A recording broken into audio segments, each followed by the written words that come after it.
Sholat asarnya juga agak molor, jadi baru selesai.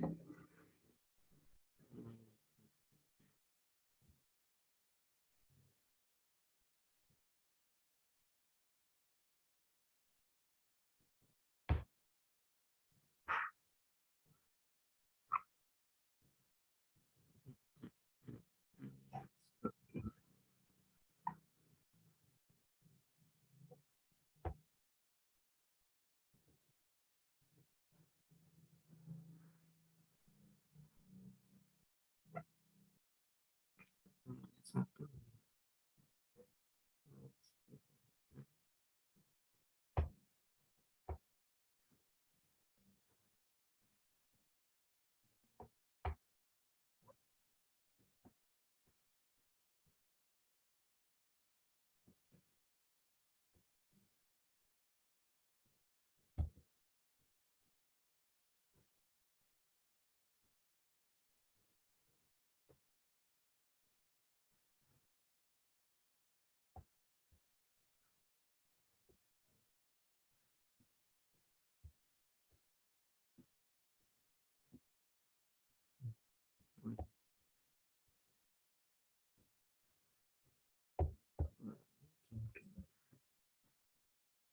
Ini yang yang kemarin.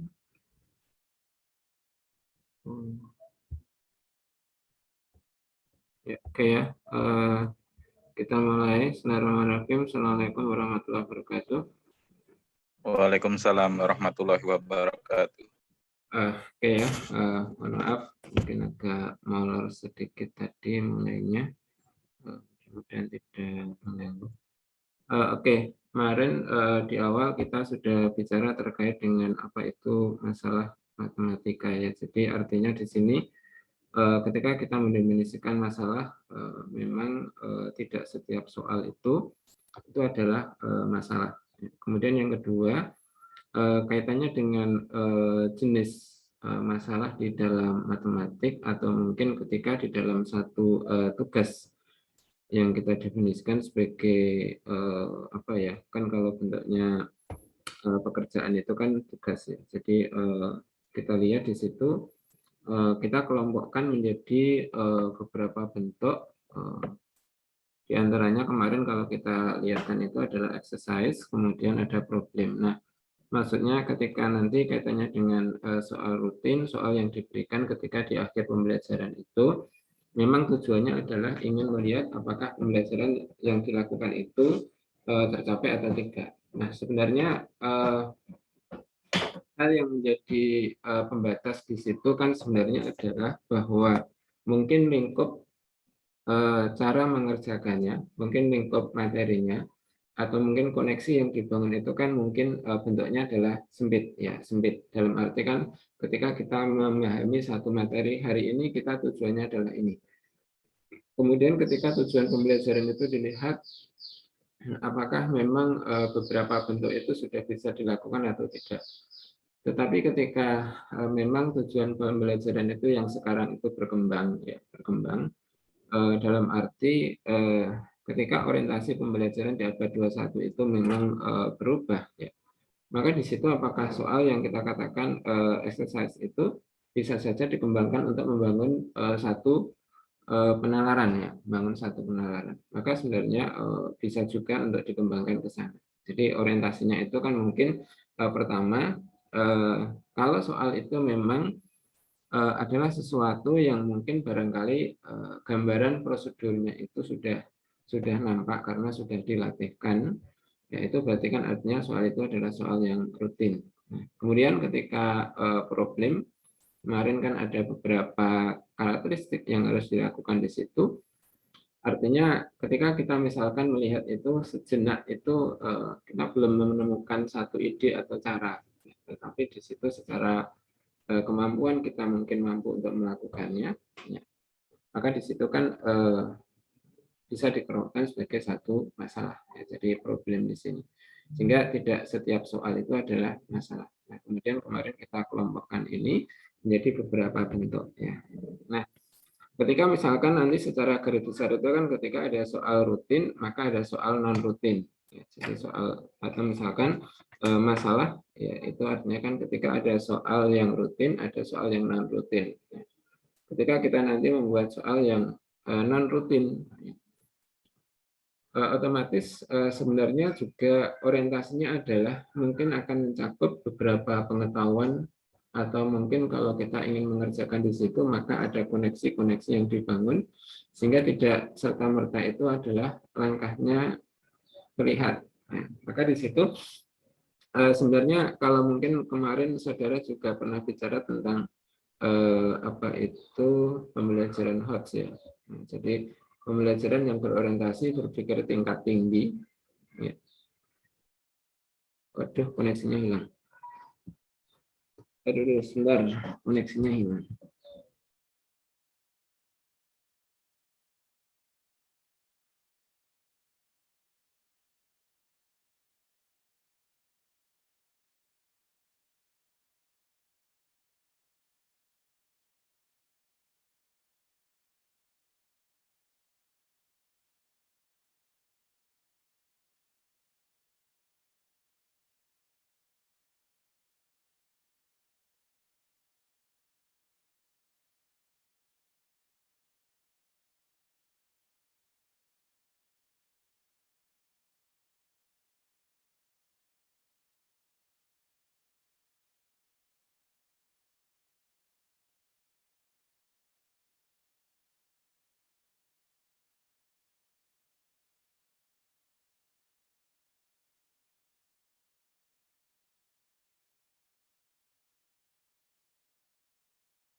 Koneksikan kamera, ternyata ini ada trouble videonya. Oke, nggak tahu ini. Sinyal hilang tadi. Ini select window to open.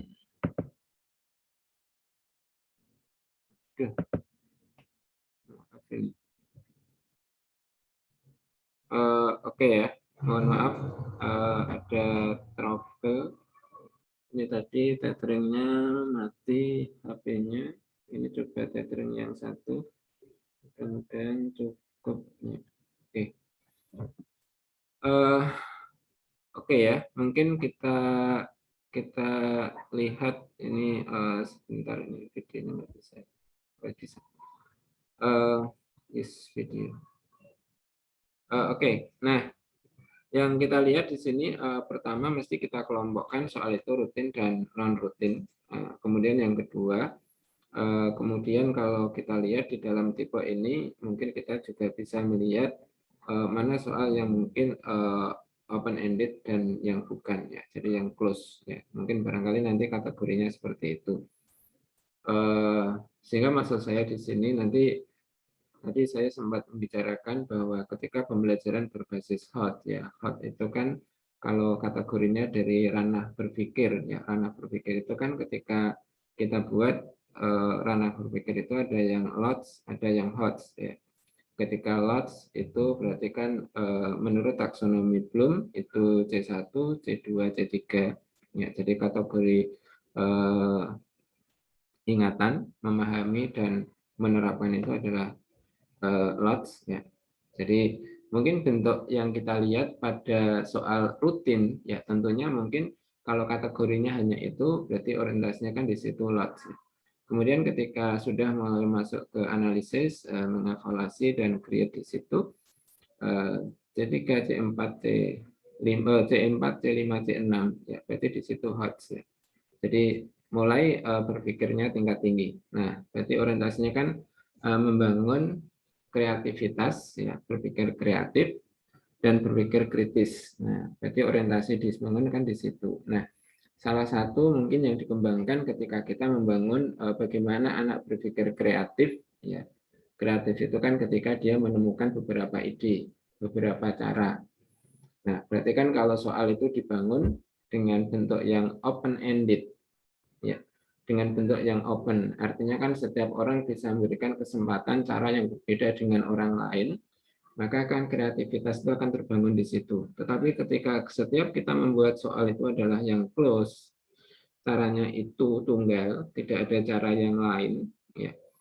Kemudian mungkin tahapannya juga tertentu juga. Nah, itu kan tidak membangun anak untuk berpikir kreatif, ya. Jadi kreatif itu akan terbangun ketika memang pertama dia pernah mencoba dengan caranya sendiri dan itu boleh. Nah, itu berarti anak itu akan terbangun dari situ. Nah, berarti orientasi di situ kan mungkin bagaimana nanti orientasi kita mengembangkan soal-soal yang seperti itu. Nah, berarti harapan saya nanti pertama adalah ketika kita mungkin mempelajari ini, maka pertama yang didapat itu adalah mahasiswa bisa membedakan, ya, mungkin ketika diberikan satu persoalan atau mungkin kalau kita membaca soal dan solusinya, kita bisa menemukan di situ membedakan mana soal yang rutin dan mana soal yang non rutin.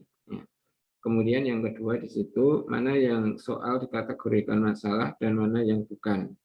Kemudian ketika bentuk lain mungkin barangkali kan ketika apakah setiap soal yang dikatakan di situ problem di situ kan bentuknya bisa tertutup, bisa yang open ended. Nah, berarti nanti mana yang bentuknya itu close atau strukturnya itu tertutup.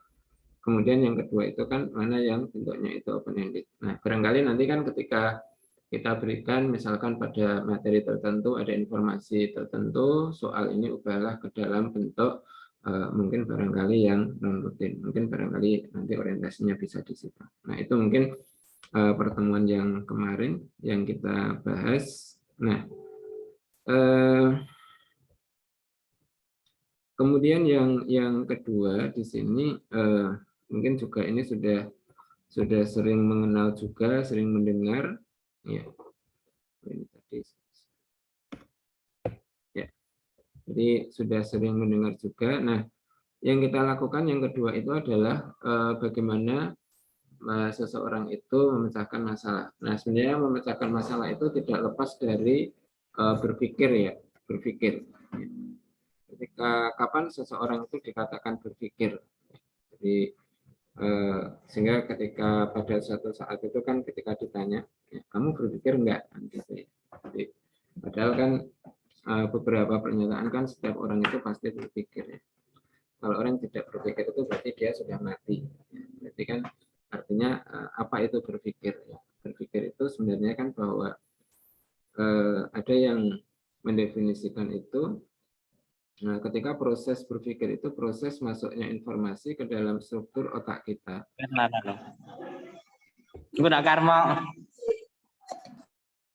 Ya, dalam otak kita. Jadi kemudian kita mencoba menghubungkan dengan pengetahuan yang kita miliki. Ya. Kemudian ketika kita mengkaitkan di situ, berarti nanti kan akhirnya muncul satu putusan-putusan. Ya. Sehingga nanti anaknya yang keluar itu adalah suatu keputusan atau jawaban, yaitu berarti berpikir. Jadi artinya ketika kita ini melihat sesuatu, kemudian kita langsung memutuskan itu persepsi. Nah, ketika berpikir itu berarti sudah menghubungkan, mengkoneksikan, maka dikatakan dulu kan menurut Piaget itu kan menghubungkan itu kan mengingat apa yang sudah pernah ditemukan. Ya. Atau memang sesuatu yang baru. Ya, kalau sesuatu yang baru itu kan berarti dia akan berpikir untuk menemukan cara-cara yang barangkali bisa ditemukan di situ. Nah, itu. Nah, di sini bagaimana langkah pemecahan masalah? Nah, berarti kan kalau pemecahan masalah kan berarti dari tahap seseorang itu mendapatkan persoalan sampai akhirnya dia menyelesaikan persoalan itu. Nah, ada beberapa apa ya pendekatan sebenarnya. Ya, jadi ada yang mengatakan itu adalah satu proses itu ya pendekatan, tapi ada yang mengatakan di situ adalah satu metode. Ya. Nah di sini yang jelas ini adalah yang dikembangkan oleh Polya. Mungkin ada yang lain, ada banyak ya. Jadi kalau mungkin pemecahan masalah menurut Dewey misalkan.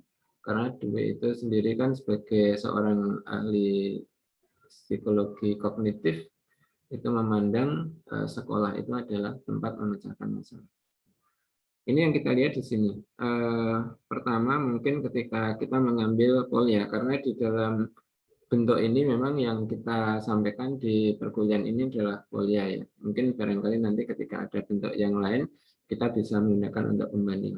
Nah, jadi polya ini muncul sudah sangat lama sekali ya, mungkin Anda belum lahir dan saya juga belum lahir, mungkin ketika yang kita lihat itu adalah ketika di tahun 1973 polnya itu menyatakan di sini. Ya, jadi artinya di sini kan bahwa ketika kita melihat satu apa ya persoalan yang diberikan di situ, sebenarnya kan untuk memecahkan satu masalah mungkin kita juga mengalami satu kesulitan di situ. Nah, jadi orientasi di sini kan pemecahan masalah merupakan suatu usaha untuk mencari jalan keluar dari berbagai kesulitan.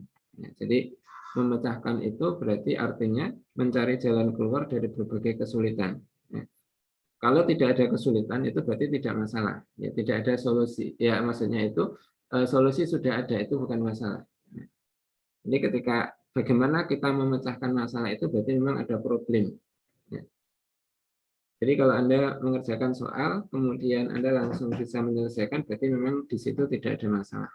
Nanti ketika Anda mungkin di situ ada trouble, ada hambatan sehingga terhenti, ya, bagaimana menemukan solusinya?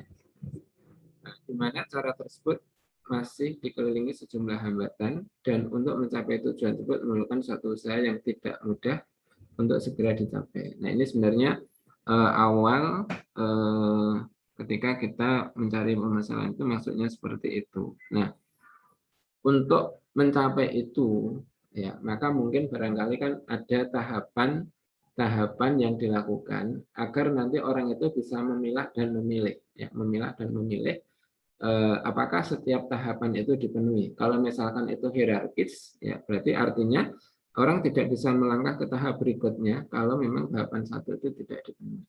Jadi itu kan tahapan yang mungkin barangkali ini. Nah kemudian kalau mungkin ada orang lain yang mungkin berpendapat sama. Jadi kalau misalkan ini yang dikembangkan satu model oleh Bransford di sini ya.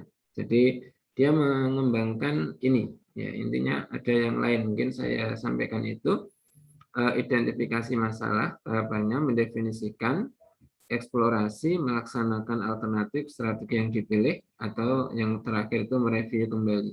Nah, mungkin yang sudah pernah mendapatkan satu pemecahan masalah, ya, mungkin barangkali kan apakah ini sama dengan tahapan berpikir ya? Jadi berpikir itu kan ketika bagaimana seseorang itu berpikir menyelesaikan masalah. Ya, jadi misalkan di situ orientasinya di situ. Nah, ini yang dikembangkan oleh Bransford di sini. Kemudian kalau mungkin identifikasi masalah ya, jadi mengidentifikasi itu kan mungkin orang sudah mulai melihat ketika ada sesuatu yang mungkin bentuknya kompleks ya. Kemudian di situ kita mulai melihat poin-poin ya, poin-poin yang ada di persoalan itu. Ya, berarti kan orang sudah mulai mengidentifikasi. Tetapi ketika kita belum bisa memilah, ya, itu berarti belum bisa mengidentifikasi. Kemudian di masing-masing itu akhirnya kita mendefinisikan. Ya, mungkin barangkali kan kadang di dalam bentuk umum itu kan masalah itu tidak selalu dirumuskan dalam bentuk pertanyaan, tapi kadang-kadang bisa saja dituliskan dalam bentuk pernyataan. Nah itu barangkali kan maka di situ akhirnya orang mencoba untuk mendefinisikan. Ya. Mendefinisikan masalah itu melalui proses berpikir tentang masalah tersebut serta melakukan pemilahan informasi yang relevan. Ya, jadi ini mungkin kalau dikategorikan secara umum. Ya, jadi ketika Anda nanti menuliskan satu skripsi, kemudian ada latar belakang, ya Anda mengupas problema yang muncul, data-data yang ada akhirnya problema itu Anda identifikasi, ya akhirnya kan Anda merumuskan masalah. Ya, mungkin barangkali kan masalah itu yang dipilih ya, mesti didukung dengan informasi yang ada di situ. Kemudian baru mengeksplor, mencari alternatif pemecahannya. Jadi orientasinya di situ melaksanakan alternatif atau strategi dan mereview. Nah ini sebenarnya masalah secara umum ya. Jadi hampir secara umum mungkin bentuknya seperti ini. Tapi kan kalau di dalam persoalan matematika itu kan sebenarnya kan masalah itu sudah informasinya terbatas, kadang diwujudkan dalam bentuk pertanyaan dengan beberapa komponen yang diketahui itu kan berarti sifatnya lebih spesifik. Maka kadang-kadang kan langkah 1 dan 2 ini ya kadang-kadang kan artinya sudah teridentifikasi dengan sendirinya. Jadi seperti ini. Nah, mungkin ini secara umum bisa diterapkan untuk beberapa persoalan ya. Jadi beberapa persoalan. Jadi kalau kita menuliskan di skripsi pun misalkan di bab 1 ada latar belakang, ada identifikasi masalah, ada rumusan masalah. Ya, berarti orientasinya kan di situ. Ya, itu berarti betul juga. Ada. Nah, kemudian ketika polya itu memiliki 4 langkah ya, 4 langkah. Jadi pertama memahami, kemudian yang kedua apa? Pertama memahami masalah, yang kedua Matias,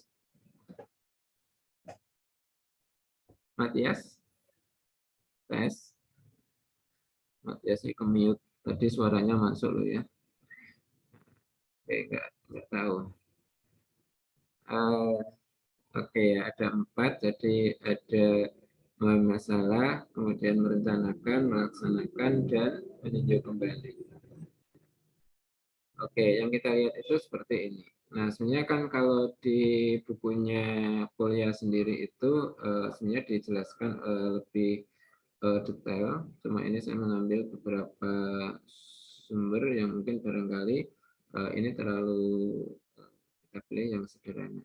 Ya. Jadi bagaimana seseorang itu akan memecahkan masalah? Nah, nanti sebenarnya ada satu pertanyaan yang apa itu nanti muncul yang mungkin barangkali kita berikan kepada Anda. Misalkan apakah nanti setiap masalah itu bisa diselesaikan dengan tahapan polya atau tidak, ataukah nanti ada kriteria masalah yang bisa diselesaikan dengan polya atau tidak. Itu nanti mungkin barangkali akhir dari pembicaraan harapannya itu. Kemudian yang kedua, kita memahami langkah-langkahnya. Nah, pertama, kalau kita mau memecahkan masalah menurut polya, jadi pertama itu adalah memahami.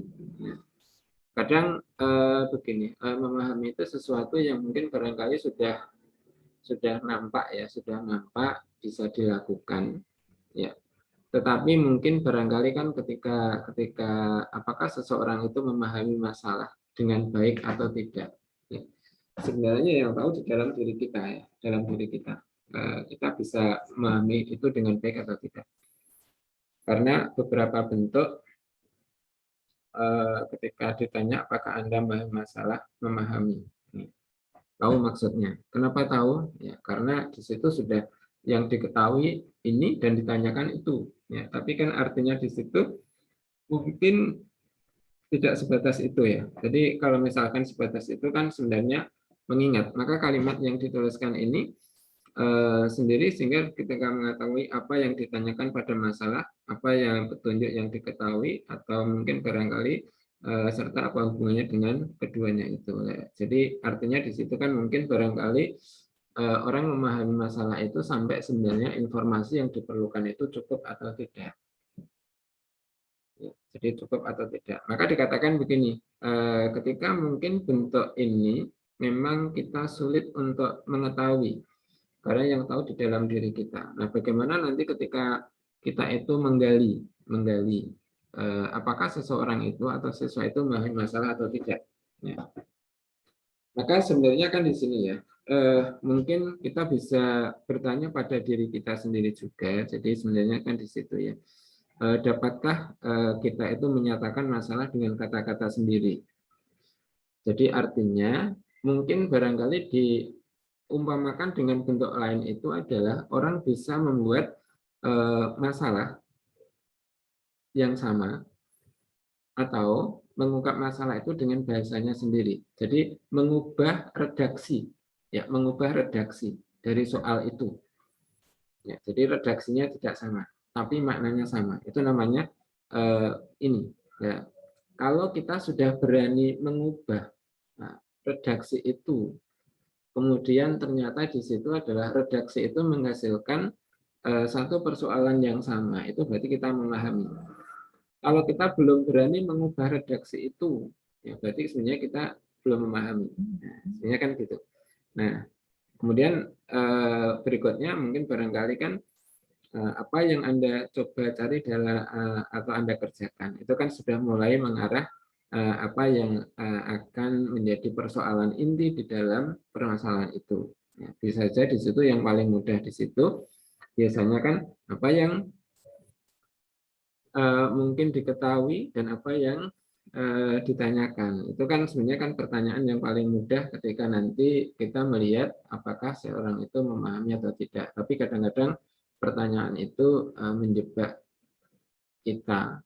Ya, karena di situ kan ketika soalnya sudah jelas, kadang-kadang guru pun membuat soal diketahui bla bla bla, tentukan luasnya. Nah, itu kan berarti kan secara tidak langsung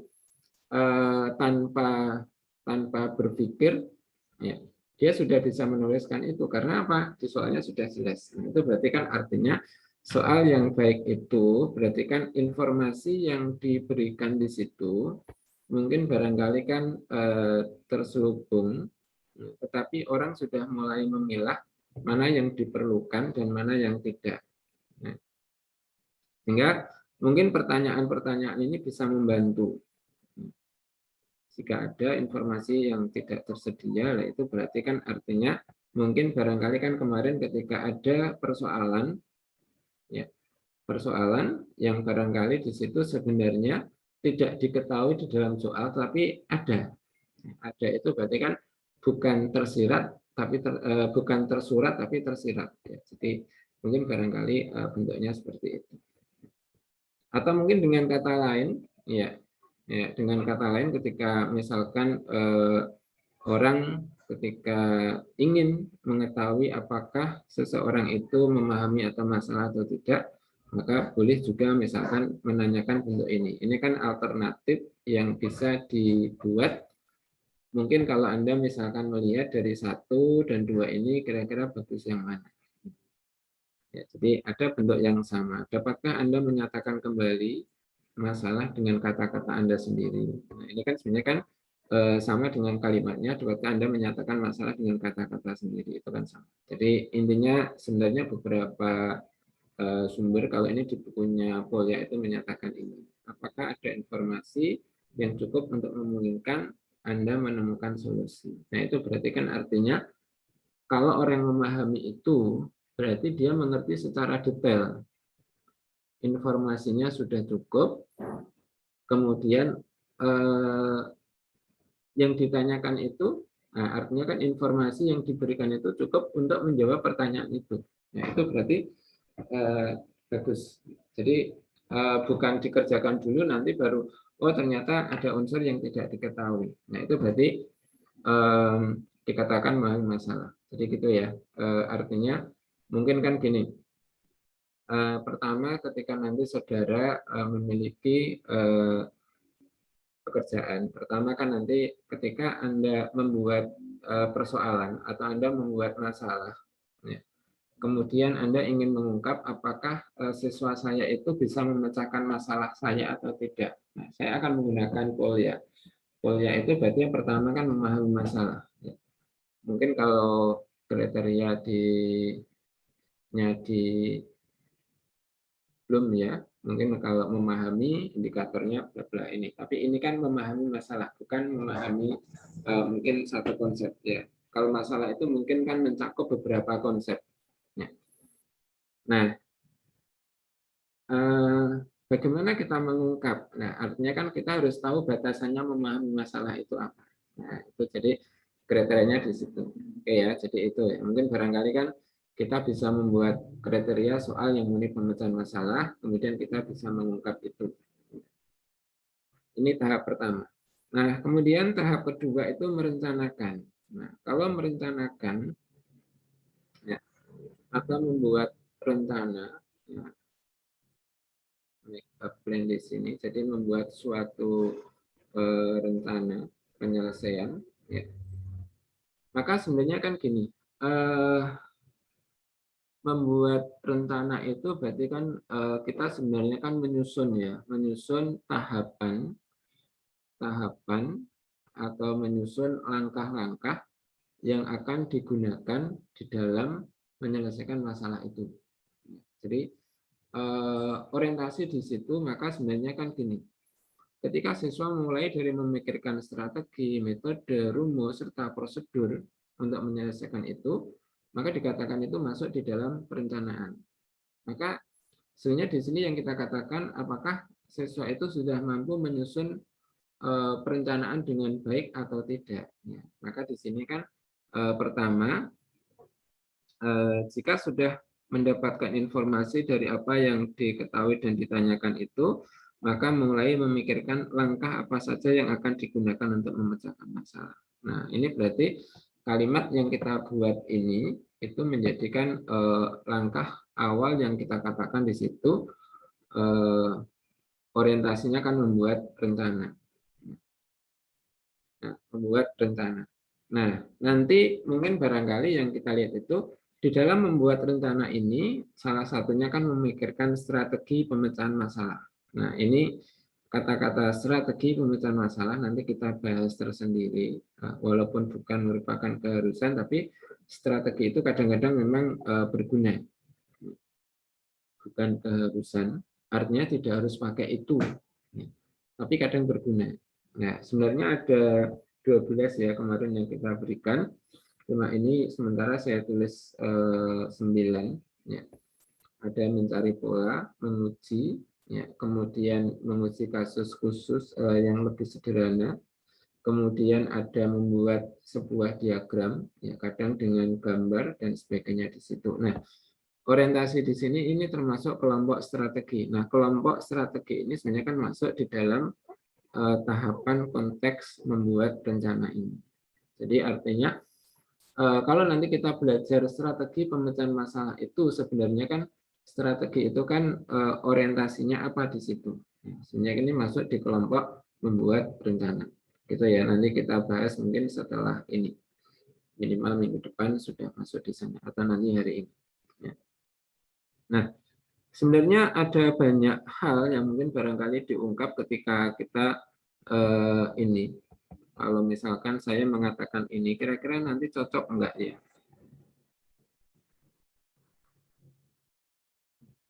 Nah, artinya di sini bahwa ketika kita mencoba mengkaitkan apa yang diketahui dan ditanyakan, ya, kemudian kita membangun koneksi, apakah langsung bisa ditemukan jawabannya atau tidak, ya, akhirnya kita membuat rencana solusi. Nah, ini kan artinya kalimat yang dibuat untuk mengarahkan terkait dengan apakah siswa itu mampu membuat rencana penyelesaian dengan baik atau tidak. Nah, pertanyaan saya, apakah kalimat-kalimat ini atau pertanyaan-pertanyaan ini Anda memiliki komentar?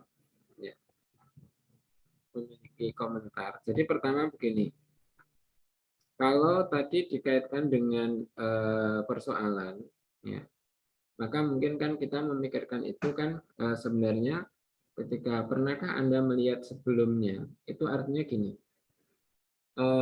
kalau orang berpikir itu apakah dia asimilasi atau komodasi. Ya. Kalau asimilasi itu kan tinggal menempel, mengerjakan, selesai. Tapi kalau misalkan itu belum, berarti kan oh pure, ini sebenarnya kan memang soal itu pemecahan masalah dan dia akan membuat satu rencana. Tapi kalau itu sudah, ya, kira-kira nanti kan dia apakah memang memuanya rencana itu atau menghafal rencana itu beda.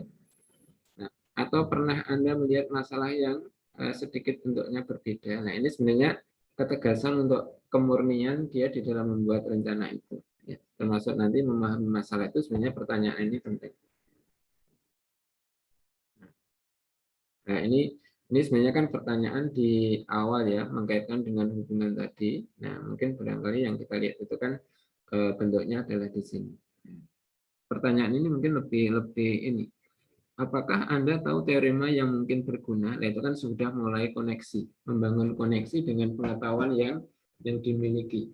Nah, jadi kira-kira mungkin barangkali konsep-konsep yang akan digunakan itu apa saja. Nah, kalau kata-kata konsep itu siswa kadang tidak bisa menangkap, maka kita juga mengubah dalam bentuk yang lebih sederhana. Mungkin barangkali kan apakah Anda sudah mengenal atau sudah dapat materi yang terkait dengan ini. Nah, itu berarti kan sebenarnya kan membahasakan agar mereka itu nanti bisa connect dengan bentuk ini. Nah, itu berarti orientasinya di sini. Nah, gitu ya. Ini sebenarnya pertanyaan-pertanyaan mungkin barangkali apakah semuanya harus ditanyakan ya tidak sebenarnya. Ini kan hanya bentuk pertanyaan mungkin barangkali bisa dipilih dan dipilah ketika seseorang itu untuk menggali. Ya, jadi orientasinya di situ. Termasuk nanti mungkin ini. Jadi kalau laptopnya diklik itu tidak bisa. Termasuk ini. Oke, sehingga nanti bisa dilakukan di situ. Nah, kalau nanti terkait dengan melaksanakan rencana, ya melaksanakan rencana itu kan berarti kan sebenarnya kan ketika sudah punya plan akan diselesaikan dengan strategi ini, mungkin konsep yang terkait itu ini, maka nanti kan melaksanakan itu berarti menjalankan. Ya. Berarti kan artinya menjalankan sesuai dengan rencana. Kalau misalkan nanti kan sebenarnya kan akan diselesaikan dengan dua pola. Ya, berarti sebenarnya di plan-nya itu sudah ada. Apakah nanti akan ada cara lain? Itu berarti di situ sudah direncanakan. Nah, jadi ketika melaksanakan itu berarti menjalankan. Menjalankan itu berarti kan pertama menyusun atau mungkin bisa saja di situ menginputkan data-data yang diketahui ke dalam rumus-rumus yang ada atau di situ membangun argumen, membuat pernyataan-pernyataan yang mengarah pada solusi itu. Nah, itu berarti menjalankan rencana. Nah, artinya di sini ketika siswa mulai mengerjakan soal sesuai dengan rencana yang telah dibuat, ini berarti artinya melaksanakan rencana. Maka di situ ketika mengerjakan soal tanpa rencana, ya, kan beda mengerjakan soal sesuai dengan rencana. Jadi kalau sesuai rencana, ya artinya di situ mesti sudah apa yang diperlukan itu tahu. Maka kan kalau kemarin dikatakan di dalam metakognisi itu kan apakah dia sadar melakukan kesalahan atau tidak. Itu maka di situ kan ini apakah sadar menuliskan rumus ini. Ya, kadang-kadang kan ketika dia ditanya apakah kamu dari mana kamu dapat rumus ini? Ya biasanya begitu. Kenapa pakai ini? Ya tahunya cuma itu. Ya, itu berarti kan artinya kalau secara metakognisi sebenarnya dia tidak memahami. Ya. Jadi karena di situ kan bahwa ketika menuliskan itu kan sebenarnya dia tidak dengan tidak sadar karena tidak memiliki argumen alasan untuk memilih itu. Maka di sini kalau kalimat yang bisa dibangun itu ya kalau anak itu sudah menjalankan dengan baik, mungkin barangkali kan apakah nanti kita bisa memeriksa setiap langkah, misalkan bisakah kamu melihat dengan jelas atau misalkan bisakah kamu menjelaskan itu kalau tulisan kan begitu. Ya, jadi membuat uraian yang bagus itu berarti melaksanakan rencana. Termasuk nanti apakah langkah-langkah yang dilakukan itu dia bisa memberikan argumentasi dengan benar. Itu berarti orientasinya menjalankan rencana itu. Jadi hanya menanyakan di situ kaitannya dengan proses yang sudah dilakukan. Tentunya kan tidak menyatakan kenapa memilih strategi itu. Kalau memilih strategi itu masih di dalam plan. Ya, jadi orientasinya di situ. Nah, kemudian kalau memeriksa kembali, ya pada tahap ini siswa memeriksa kembali hasil jawabannya, jadi mengecek kembali apakah jawaban yang dikerjakan itu benar atau belum atau salah. Jika mungkin barangkali belum, maka siswa dapat membenarkan jawabannya kembali atau mungkin dapat memperbaiki pekerjaannya. Maka di situ kan yang terpenting sebenarnya kan bahwa ketika siswa mungkin kaitannya dengan langkah polya di sini, artinya siswa harus bisa melihat apakah jawaban yang didapat itu benar atau tidak. Maka perlu menguji, ya, perlu menguji. Jadi perlu memeriksa kembali. Nah, pertama mungkin kalau kita menemukan jawaban, ya berarti kan periksa apakah sesuai dengan masalah. Ya. Kemudian yang kedua, di situ kan sebenarnya bisa saja di situ interpretasikan solusi dalam konteks masalah asal. Ya. Apakah solusi yang dihasilkan itu masuk akal atau tidak. Jadi itu yang perlu dicermati. Jadi kadang-kadang kan kita menghasilkan sesuatu, tetapi kita ragu dengan jawaban kita. Nah, ini yang salah soalnya atau yang salah pekerjaan saya. Berapa banyak orang yang misalkan diperlukan untuk menyelesaikan pekerjaan ini? Didapat 3/4 orang. Ini kan sebenarnya kan masalah ya. Jadi masalah. Kalau kita menyebut berapa banyak orang itu berarti kan harusnya bulat ya. Nggak mungkin ada seperempat dan sebagainya. Itu berarti ada kejanggalan di situ. Nah, berarti perlu dicek kembali apakah yang salah itu yang memang soalnya atau proses pekerjaan kita. Nah, itu berarti orientasi masuk akal atau tidak itu di situ. Ya. Apakah ada cara lain menyelesaikan masalah tersebut? Nah, ini kan berarti artinya ketika mungkin di awal di plannya itu adalah ada beberapa kemungkinan, maka salah satu cara untuk mengecek apakah jawaban kita itu benar atau enggak itu biasanya diuji dengan cara yang lain. Ya. Dikerjakan dengan cara lain ketemunya sama, oh berarti artinya benar. Nah itu berarti boleh. Jika memungkinkan maka sebenarnya kan diterapkan untuk masalah lain. Jadi misalkan di situ kan apakah misalkan di situ hasilnya itu dapat digunakan untuk masalah yang lain. Itu berarti kalau misalkan menemukan rumus, temukan rumus. Ya. Maka ketika misalkan menyelesaikan masalah diskrit katakanlah di situ ya. Kalau misalkan tentukan penyelesaian dari relasi rekursif. Ketika sudah ditemukan benar nggak jawaban itu, maka Anda bisa menguji. Menguji itu artinya kan mungkin bisa memasukkan untuk beberapa data. Atau kalau misalkan nanti ternyata yang kita dapatkan adalah rumus, ya, mungkin kita terapkan untuk beberapa soal kasusnya itu sama atau enggak. Nah, itu berarti sebenarnya memeriksa kembali. Maka memeriksa kembali itu menjadi satu pekerjaan penting di dalam kita memecahkan masalah. Jadi artinya kan seseorang yang mungkin barangkali bisa menggunakan polya dengan baik, berarti kan sebenarnya bisa melaksanakan tahapan-tahapan polya itu dengan baik. Berarti harapannya apa? Kalau misalkan nanti menghasilkan suatu solusi dan solusi itu sudah diuji, diperiksa, berarti jawaban yang didapat itu kan sebenarnya apa itu lebih baik. Ya. Pertama, kalau misalkan dia membuat itu, berarti kan artinya putusan yang didapatkan itu kan sebenarnya lebih valid, ya, lebih valid. Kalau kita katakan sudah teruji itu kan berarti sudah valid. Artinya kan ketika misalkan Anda mengerjakan ujian, misalkan Anda hari ini adalah ujian analisis real, misalkan atau SA, misalkan ketika ditanya sudah mengerjakan dengan baik,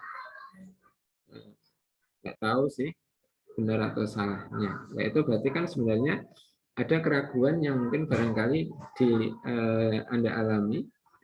Apakah langkah-langkah yang Anda gunakan itu bisa dipertanggungjawabkan atau tidak. Jadi orientasinya seperti itu. Itu ya, itu langkah-langkah polya. Nah, pertama ketika mungkin bentuk ini saya tidak mencontohkan mungkin soalnya yang bagus ya, tapi mungkin soalnya yang biasa saja. Tetapi mungkin apakah pertama ini soal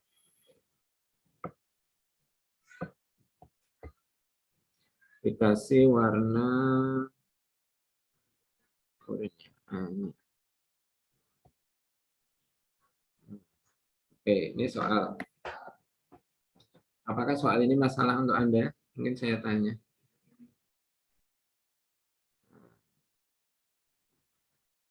Matias, Viko. Ya, hadir Pak. Ya, oke. Pernah mendapatkan soal yang ini? Atau mungkin kalau misalkan ini saya sampaikan ke Mas Viko, mungkin ini masuk masalah atau bukan, Mas?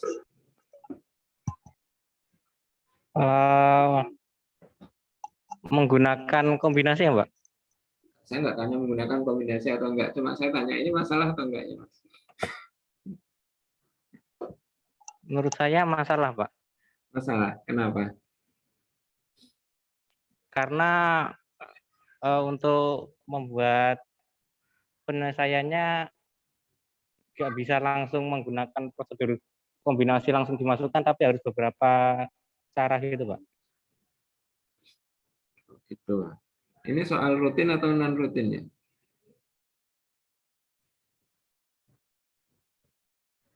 Kalau misalkan ditanya ini soal rutin atau non rutin ya? Jawabannya kira-kira gimana? Belum tahu juga, belum terpikirkan ya? Belum, Pak. Belum. Ya, atau mungkin ada komentar dulu, Firsa. Ada komentar Firsa? Ini mungkin materi. Ini kan lupa.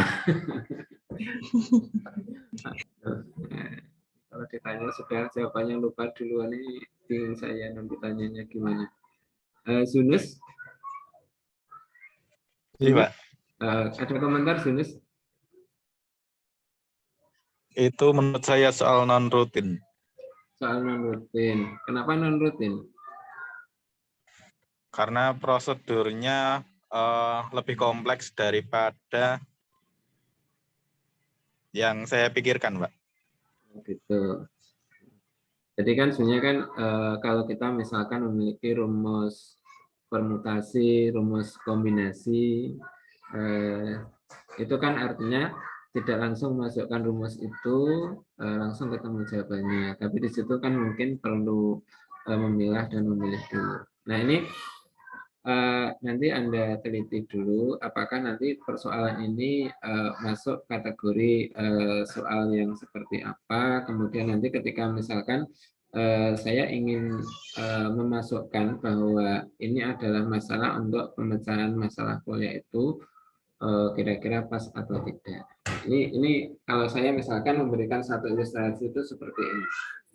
Nah, kalau misalkan nanti ini ya diberikan masalah ini, misalkan ada 6 orang hadir dalam acara makan malam bersama. Ini belum dianggap sama ya, yang hadir 6 itu perempuan atau semuanya laki-laki. Ya, ini sementara abaikan itu. Nanti suatu saat persoalannya akan diberikan. Ternyata yang hadir itu separuh laki-laki, separuh perempuan. Nah, itu kan beda lagi. Nah, mereka disediakan 3 meja bundar yang masing-masing terdapat 3 kursi yang mengitarinya. Jadi ada 3 kursi yang mengitarinya di situ. Nah, agar mereka tidak terganggu dengan tamu yang lain, maka tiap meja harus ada yang menempati. Dia sediakan 3 meja ya, dan 3 kursi, ya, agar nanti tamu yang lain itu tidak terganggu. Berarti kan artinya 3 meja itu harus ditempati oleh mereka. Jadi ini ibaratnya wilayah kamulah seperti itu. Tentukan banyak kemungkinan mereka mengatur tempat duduknya ya, dengan catatan ketika meja itu dianggap identik. Jadi artinya di situ di sini kan tiap meja harus ada yang menempati. Jadi harus ada yang duduk di kursinya itu. Kalau ada itu berarti minimal 1 ya. Kemudian tentukan banyak kemungkinan mereka mengatur tempat duduknya dengan catatan ketika meja tersebut dianggap identik. Jadi mejanya tidak diberi nomor, dianggap mejanya itu sama. Ya. Ya, jadi mungkin barangkali kan berbeda nanti kasusnya ketika ada 6 orang hadir dalam satu jamuan makan malam itu, tetapi dia harus menginap disediakan 3 kamar ya, kamarnya nomor 1, 2, dan 3. Jadi mungkin persoalannya akan berbeda dengan itu. Nah, ini gunakan pemecahan menggunakan langkah-langkah Polya. Ya. Maka sebenarnya kan gini, ketika kita meminta seorang siswa itu untuk memecahkan masalah dengan langkah-langkah Polya, berarti kan Polya itu mensyaratkan pertama kita harapkan mereka itu memahami masalah, ya, memahami masalah. Nah, sebenarnya gini, persoalan yang muncul itu kan ketika misalkan hanya ditanyakan gini, tuliskan yang diketahui dan ditanyakan soal. Nah, ketika misalkan anak menulis, kadang-kadang kan menuliskan kan di sini, oh ada 6 orang yang hadir, ada 3 meja, ya, dan 3 kursi. Nah, kira-kira sudah cukup enggak ketika menuliskan? Maka di sini sebenarnya kan ketika menuliskan itu, maka harus sebenarnya sampai lengkap di situ orientasinya. Jadi apakah nanti kalau misalkan saya menuliskan ini cukup atau tidak di dalam menuliskan itu. Atau misalkan kita minta coba tulis kembali persoalan tersebut dengan kalimatmu sendiri. Nah, jadi artinya ketika siswa tidak mengerti itu, maka sebenarnya kan ubah atau buat persoalan yang hampir sama di situ. Nah, itu berarti orientasinya di situ. Nah, sebenarnya gini, kan kalau hanya menuliskan ini, sebenarnya kan kadang surat di soal itu sudah tersurat dengan baik. Ya. Artinya kan di sini yang ditanyakan jelas ya, menempatkan mereka tempat duduk mereka. Tetapi sebenarnya kan kalau yang di sini yang diketahui 6 orang, ya ini yang orangnya berbeda. Nah, tiap meja itu ada 3 kursi yang mengitari. Ya. Nah, ini kan harus ada kalimat sebenarnya yang harus muncul di sini bahwa 3 meja itu identik. Jadi ini kalau tidak muncul di sini sehingga nanti mungkin di dalam merencanakan itu menjadi berbeda. Boleh saja di sini kadang-kadang bagaimana membuat ini, ya, jadi artinya kan kalau menuliskan ini dengan lengkap itu berarti artinya semua yang menjadi unsur yang informasi yang ada itu masuk yang ada di sini. Sehingga kadang-kadang kan tidak langsung letterlock itu, tetapi ternyata di sini dituliskan ketiga meja itu identik atau sama. Jadi tidak dibedakan mejanya. Itu kan kalau ini kan tidak saya tuliskan. Sehingga nanti sebenarnya kan kalau ini apakah informasinya sudah lengkap atau belum, maka mungkin saudara sudah bisa menilai, gitu ya. Nah, itu maka kan gini, ketika nanti kita meminta, maka berikan pertanyaan. Nah, tadi kan ketika saya di atas itu memberikan beberapa alternatif pertanyaan itu, harapannya adalah ketika kita menanyakan itu dan siswa melakukan, atau kita bertanya pada diri kita sendiri kemudian kita melakukan, berarti kita menguji sebenarnya saya memahami masalah itu atau enggak. Ya, jadi itu ya, jadi refleksi. Nah, maka sebenarnya kadang-kala ketika kita membuat model itu, maka pertanyaannya gini, membuat model ini sebenarnya bisa dimasukkan ke dalam informasi tadi atau tidak. Nah, sebenarnya kan gini, kalau memang di dalam strateginya di situ bahwa dengan membuat ilustrasi itu akhirnya semua informasi itu tercover di sini, itu bisa. Tapi kan kalau tidak, itu berarti gambar ini belum mewakili yang diketahui.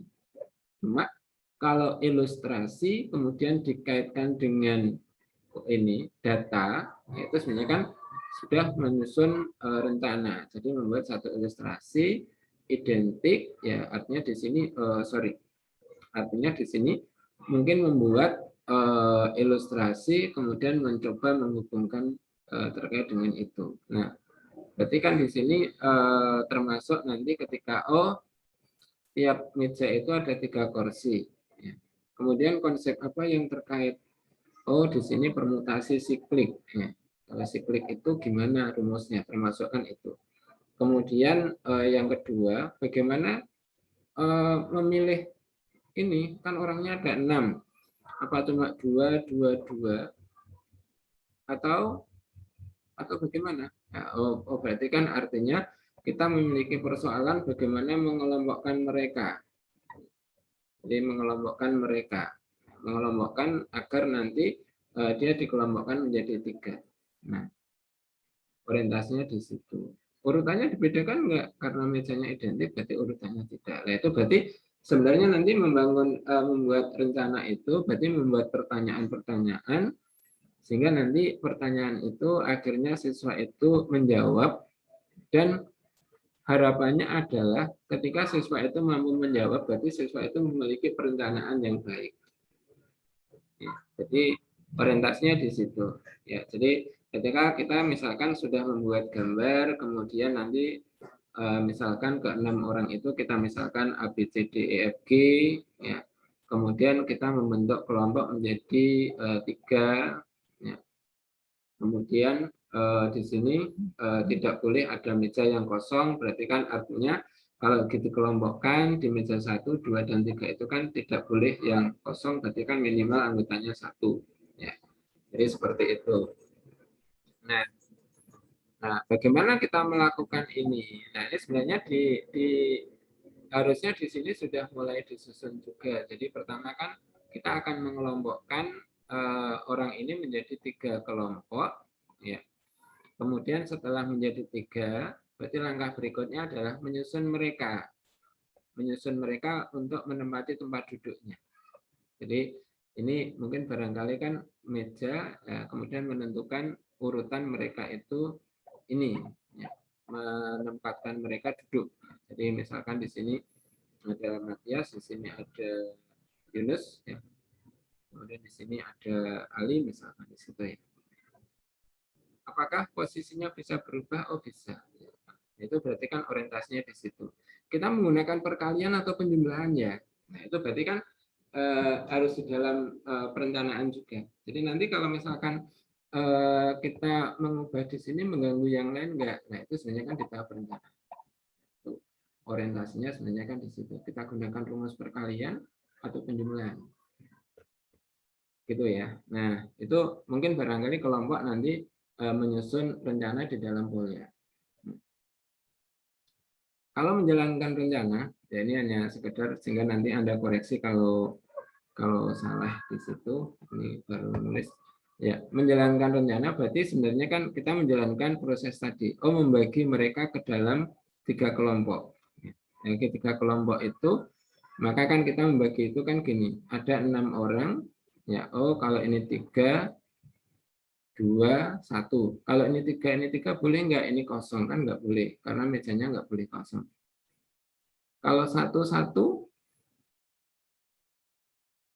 4, boleh nggak? Nggak boleh, porsinya hanya ada 3, kan gitu. Jadi mengelompokkan itu kan mengandung beberapa persyaratan itu. Maka di situ maksimal 3, ya, paling sedikit 1.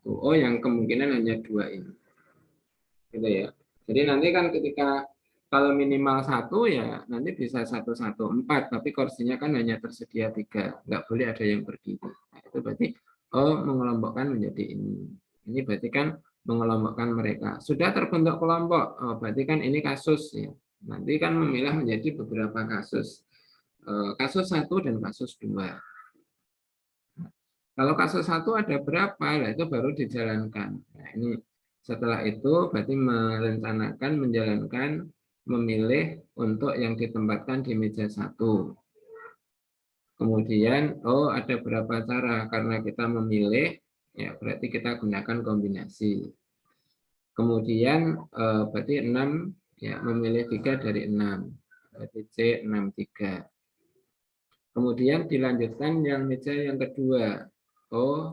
Memilih sisanya berapa? 3. Kita pilih 2. Ya sisanya 1, nggak boleh ini. Jadi pasti sisanya itu adalah di ini. Ini artinya ditulis atau enggak itu sisanya itu berarti enggak masalah. Jadi kadang ketika nanti siswa hanya menuliskan 2 ini enggak ditulis, benar enggak? Ya benar, karena sisa itu berarti enggak ini. Kecuali kalau masih ada meja yang keempat. Nah, ini. Nah, berarti kan ada bentuk ini.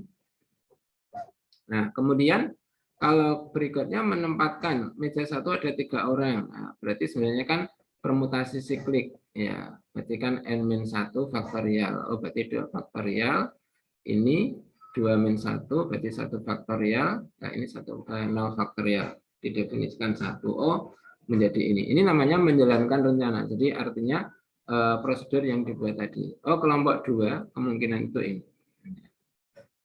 Ya, jadi kalau ini kelompok 1, ini digunakan perkalian, kemudian kalau kasus 2, nanti ya kita gunakan perkalian, sisanya dijumlah. Nah, itu berarti menjalankan rencana. Ya, oh ternyata didapat, misalkan di situ kan 210 cara. Ya, ini artinya kan ketika kita lihat dari kasus ini, proses, kemudian menjalankan, dan ketemu. Nah, itu berarti yang kita dapatkan itu. Nah, pertanyaannya bagaimana ketika kita mengecek kembali? Mengecek kembali. Jadi artinya menguji atau mungkin barangkali kan apakah kita menguji jawaban yang kita lakukan ini benar atau enggak. Kira-kira caranya bagaimana? Nah, itu berarti nanti kan bisa saja dibuat pertanyaan-pertanyaan yang sama dengan tadi. Jadi artinya kan ketika memeriksa kembali, ya periksa hasilnya pada masalah asal. Kalau ini tadi kan nggak kelihatan ya, ada berapa cara. Oh, diperolehnya itu bentuknya adalah 210 cara. Ya. Tapi secara tidak langsung sebenarnya kalau kita lihat kaitannya dengan apakah solusi yang dihasilkan masuk akal, ini nggak nampak ya, karena sudah masuk akal seolah-olah kan seperti itu. Nah, mungkin kalau memungkinkan hal yang bisa dilihat itu adalah pertama, mungkin ada cara lain nggak untuk menyelesaikan masalah tersebut. Nah, itu mungkin barangkali yang bisa digunakan untuk menguji, karena kadang persoalan permutasi bisa digunakan menyelesaikan kombinasi, kadang masalah kombinasi bisa diselesaikan dengan permutasi. Itu bisa saja dilakukan, mungkin barangkali kita bisa menemukan ide. Atau mungkin kalau misalkan kita ingin menguji, ya, artinya cara itu bisa digunakan untuk yang sedikit. Misalkan nanti ada 4 orang ditempatkan ke dalam 2, dan itu ilustrasinya Anda bisa membuat ilustrasi yang semuanya konkret. Konkret itu kan artinya tergambar dan tidak butuh waktu yang lama. Nah, itu berarti sebenarnya kita bisa menggunakan masalah lain yang berkaitan. Bisa saja di situ lebih umum atau lebih sempit. Yang penting nanti itu bisa menguji cara kita. Nah, itu berarti salah satu untuk meyakinkan apakah cara kita yang kita lakukan itu benar atau salah. Kalau lebih umum bagus. Artinya kan kalau misalkan nanti kalau begitu kalau ada n, nah berarti nanti kan untuk sebarang n itu berlaku di situ. Itu bagus. Tapi kalau tidak, ya minimal dengan cara yang lebih sedikit itu bisa dilakukan atau enggak. Nah, itu ya. Jadi itu berarti kan orientasinya di situ. Atau kadang hal yang mungkin barangkali perlu dilakukan adalah di dalam menjalankan rencana tadi, langkah-langkah yang dibuat itu bisa diteliti kembali. Itu artinya kan langkah yang paling sederhana adalah memeriksa pekerjaan dari tahap per tahap. Ya, itu sebenarnya tidak menguji, tetapi menguji ketelitiannya saja.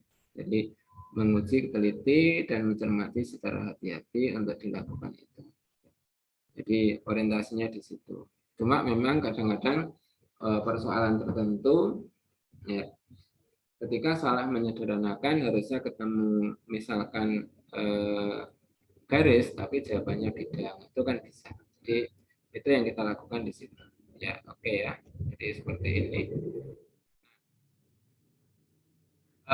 Kalau di sini mungkin kalau ini kita buat, mungkin barangkali nanti salah satunya adalah menelusuri langkah-langkah yang dilakukan dengan detail. Ya. Jadi artinya mungkin kita bisa melakukan dengan bentuk ini. Kalau bentuk ini kan yang paling sederhana. Sehingga nanti mungkin kita bisa minta tuliskan langkah yang digunakan Anda untuk mengecek bahwa jawaban yang Anda tulis itu adalah benar. Nah, itu berarti siswa akan memilih cara yang mana yang dilakukan. Tetapi ketika memang dia tidak mengetahui cara itu, mungkin barangkali pertanyaan-pertanyaan itu bisa diungkapkan. Pilih salah satu di antara ini, misalkan itu. Jadi biar mereka melakukan sesuai dengan yang diminati. Itu mungkin Paul ya. Ada pertanyaan? Silahkan. Monggo. Belum ada, Pak. Oh, belum ada ya. Oke, sehingga nanti saya belum menuliskan, cuma nanti beberapa bentuk saya tuliskan kayak tadi. Mungkin kalau di geometri sudah saya tuliskan, di sepadanya itu ada forum dan ada tugas ya, ada forum dan ada tugas, sehingga nanti tolong kalau misalkan sudah ada itu masing-masing untuk memberikan pendapatnya di situ atau mungkin mengerjakan ketika memang diminta untuk mengerjakan. Oke, kalau tidak ada ini untuk Polya, kalau nanti tadi kan orientasinya pertama mungkin barangkali harapannya adalah saudara mengerti tentang tahapan Polya. Kemudian yang kedua, mungkin barangkali bisa menjalankan langkah-langkah Polya itu, atau kalau yang ketiga itu adalah menganalisis apakah seseorang itu sudah menjalankan langkah-langkah Polya atau tidak. Nah, itu menganalisis itu berarti artinya kan memeriksa. Nah, memeriksa itu berarti kan meminta orang untuk melakukan. Nah, berarti kan artinya kalau meminta itu berarti pertanyaan-pertanyaan yang kita buat itulah yang sebenarnya menentukan hasil. Jadi seperti itu ya. Jadi pertanyaan itu yang menentukan hasil. Jadi pertanyaan yang baik tentunya adalah pertanyaan yang memang ketika kita gunakan untuk mengumpulkan data, itu datanya sesuai dan lengkap. Itu berarti pertanyaan itu baik. Tetapi ketika pertanyaan itu tidak baik, berarti kan sebenarnya pertanyaan itu bisa saja menyimpang. Data yang kita dapatkan menyimpang yang kita harapkan. Ya, atau kalau misalkan kita dapatkan tidak lengkap. Misalkan gini, satu kasus kemarin misalkan ketika orang mau melihat paling tidak kan dia memahami masalah atau tidak. Nah, ketika misalkan ada satu atau pendapat di situ katakanlah tentang apa ya, kemarin itu kayak kesulitan atau mungkin kesulitan di dalam menyelesaikan masalah di situ. Jadi salah satunya adalah ketika orang dikatakan memahami itu berarti bisa membaca salah satunya kan bisa mengerti makna simbol dan membaca itu dengan baik. Jadi readingnya baik.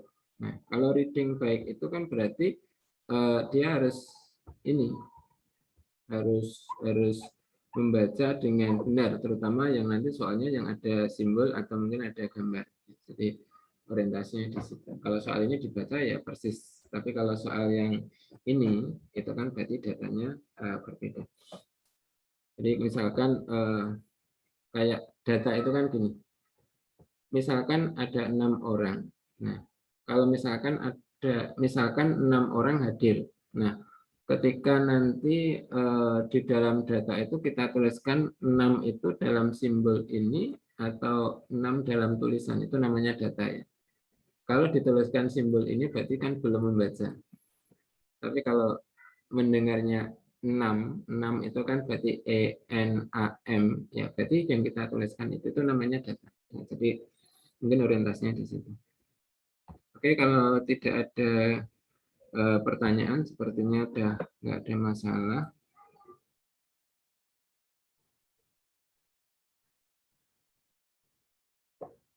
Maka kita lihat mungkin sedikit untuk ini apa itu pengantar untuk besok terkait dengan strategi.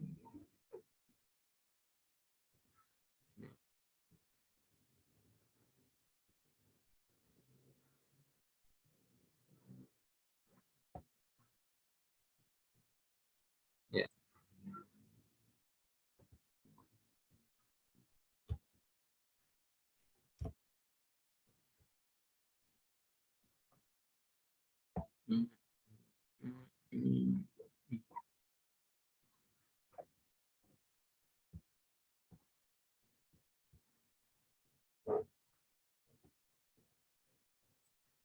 ya. Pertama nanti gini, strategi pemecahan masalah. Ya, strategi pemecahan masalah. Kadang untuk istilah strategi itu dipahami strategi atau trik ya di dalam pemecahan masalah. Nah, strategi yang nanti yang kita gunakan di dalam pemecahan masalah ini, jadi kita nanti mengacu pada ini, Larson ini ya. Jadi Lawrence C. Larson di sini dalam bukunya, jadi Problem Solving Truth Problem, yang mungkin barangkali merangkum strategi pemecahan masalah matematika itu menjadi 12 jenis. Jadi menjadi 12 jenis. Mungkin barangkali di situ ketika pertama di dalam ilustrasi itu tidak secara spesifik ya, mungkin barangkali nanti ketika tidak secara spesifik pada materi tertentu, tapi sebenarnya itu kan ini maksud saya itu tidak pada materi tertentu itu, apakah nanti kalau misalkan saya tuliskan ini adalah materi kelas 3 SMP misalkan, tidak saya tuliskan itu, tetapi mungkin persoalannya bisa saja di situ adalah di tingkat sekolah menengah atau mungkin di tingkat perkuliahan, atau mungkin intinya adalah persoalan-persoalan tentang matematik. Tetapi nanti harapannya adalah mungkin di dalam bentuk-bentuk itu kita bisa mengkonstruk bagaimana nanti kita itu membuat soal yang strategi pemecahan masalahnya itu adalah dengan salah satu di antara 12 itu. Jadi salah satu di antara 12 itu. Misalkan buat 3 itu berarti kan artinya kita bisa memilih di antara 3 itu. Nah, nanti ada 12 yang kita rencanakan itu ini. Jadi pertama nanti mencari pola, kemudian membuat gambar, kemudian bentuk masalah yang setara. Jadi lakukan modifikasi pada soal, jadi memodifikasi, jadi mengubah. Kemudian yang ketiga, 5 itu memilih notasi yang tepat, ya, kemudian pergunakan simetri, ya. Kemudian kerjakan dalam kasus-kasus, jadi memilah, ada yang menggunakan bekerja dengan mundur, ya. Ada yang berargumentasi dengan kontradiksi, ya. Ada yang menggunakan pertimbangan paritas, kemudian ada yang merujukan kasus-kasus ekstrim saja, atau lakukan perumuman. Nah ini pertama, di sini kan strategi ini tidak dipilah itu dalam arti kan gini, mungkin kalau misalkan berargumentasi dengan kontradiksi itu saja kan, misalkan di dalam bukti matematik kan ada ya, ada yang dilakukan itu misalkan, atau mungkin ketika kita mengerjakan soal kita juga bisa menggunakan argumentasi kontradiksi. Nah, ini semuanya di bukunya C. Larson ini, saudara mungkin bisa download, kayaknya bebas ya. Ini. Jadi ini. Nah,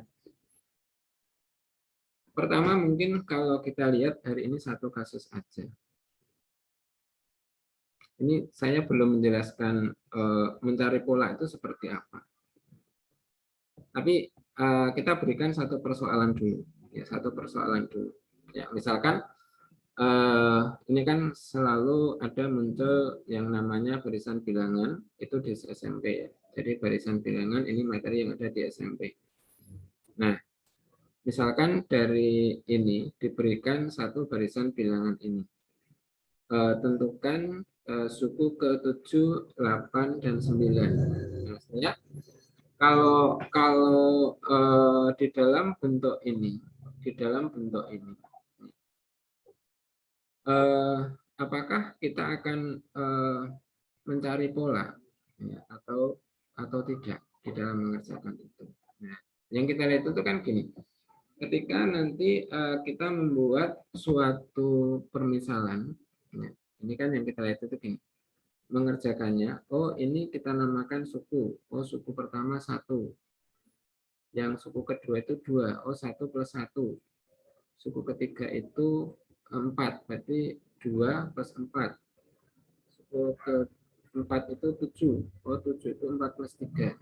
Nah, berarti artinya di sini kan pertama ini plus 0, plus 1, plus 2, plus 3. Oh, kalau gitu sebenarnya kan ketika polanya adalah suku sebelumnya. Ini kan kalau suku ke 1 plus 0, berarti kan plus n-1. Nah, itu berarti artinya kita membuat pola, oh plus 1, plus 2, plus 3, plus 4, plus 5. Oh, berarti ini nanti plus 6. Jadi kalau ini nanti 22 plus 7. Oh, berikutnya berarti nanti S-nya ditambah 8. S-nya 9. Itu berarti sebenarnya kan membuat pola itu seperti itu. Nah, jadi artinya seolah-olah seperti kita membuat satu generalisasi.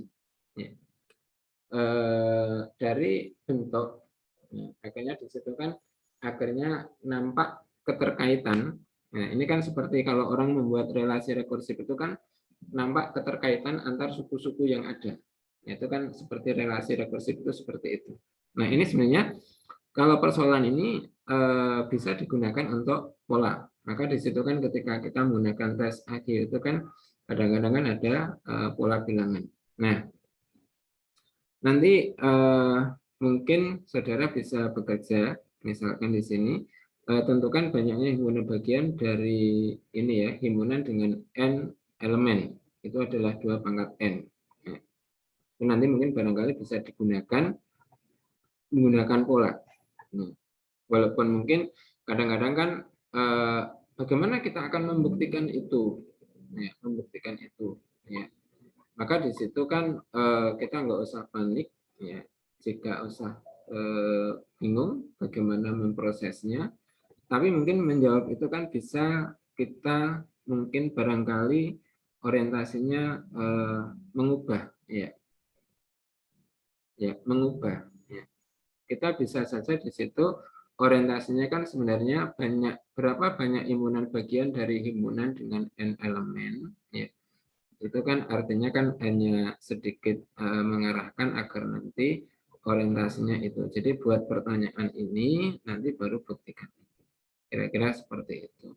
Nah, kalau ilustrasinya nanti dibuat seperti ini kan artinya kita mulai mencacah dari sedikit, ya.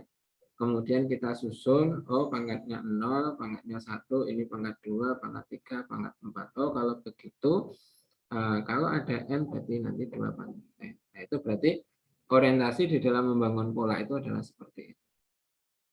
Itu mungkin hari ini ada pertanyaan. Nanti ditunggu untuk tugas yang di SPADA. Insya Allah mungkin segera kita buatkan di situ. Oke, kalau ada pertanyaan monggo. Kalau tidak ada, semuanya tolong nanti presensi di OJW. Mudah-mudahan nanti semuanya bisa masuk di sana. Oke, saya tunggu. Ada pertanyaan? Tes, Sunus? Tidak ada. Arifah? Afifah? Oh, hilang ya? Oke ya, kalau tidak ada ini koneksinya juga hilang. Terima kasih. Kita akhiri untuk hari ini. Tunggu nanti tugasnya di SPADA. Mudah-mudahan nanti segera saya masukkan biar tidak tertumpuk. Assalamualaikum warahmatullahi wabarakatuh.